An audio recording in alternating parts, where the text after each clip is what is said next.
Сайн байна уу? Наа Борлон Чимэг гэдэг.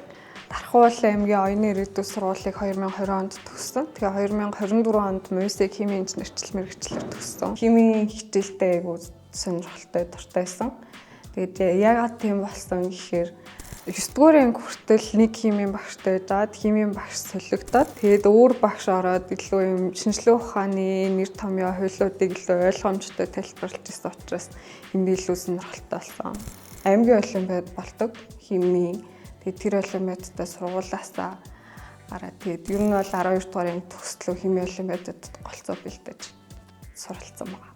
За семинарын талаар мэдээлэл бол өвлийн амралт дуусаад 2 дугаар үеэр эхлээд энергийн хүйсвэр ба хэрэглээ гэсэн хичээл үзчихсэн. Тэгээд тэр хичээл дээр багш маань газар доор уусгаа олборлох технологийн талаар сургалтыг Францаас мэргэжилтнүүд ирж сургалт болноо. Тэгээ хамрагдаж болно шүү гэсэн зарын дагуу эхний мэдээллийг бол авсан. Тэгээ хичээл дээр болохоор ерөнхийдөө яг олборлох, металл олборлох, хүдэр олборлох аргууд дундаа яг уусгаа олборлох аргыг ингээд хүдрээ газар дээр гаргаж ирээд боловсруулах технологи үзчихсэн. Тэгээд тэрнээс илүү газар доор яг уусгаа олборлох технологийн талаар бол илүү мэдээлэлтэй болъё гэсэн сонирхсны үндсэн дээр семинарт хамрагдсан.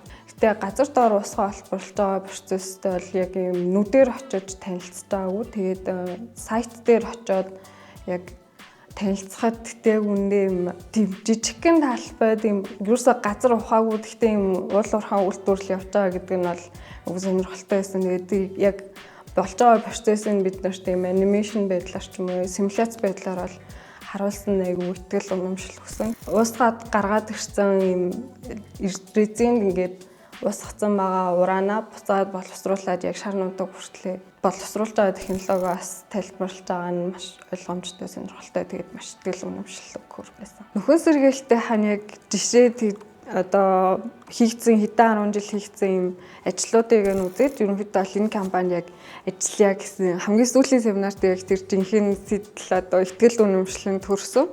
Семинарын төгсгөлд хүний нөөцтэй холбогдох мэйлээ өгөөд уг нь CV-г явуулсан. Гэхдээ яг тэр үед CV хүлээж авлаа гэснээс өөр бол хариу ирээгүй. Тэгээд дахиад яг энэ компанид орно гэж зорьсон байсан учраас 10-11 сард ажлын зар харж байгаа. Тэгээд ахиж CV-г явуулаад яг компанид орсон байна. Шинэ технологиг Монголд нэвтрүүлж байгаа ийм анхдагч компаниудын нэг гэсэн утгаар нь энэ компанид илүү удаан ажилланаа. Тэгээд энэ ажиллах хугацаанд илүү юм сурч мэднэ гэсэн ихтгэл үнэмшил зорилготой байгаа.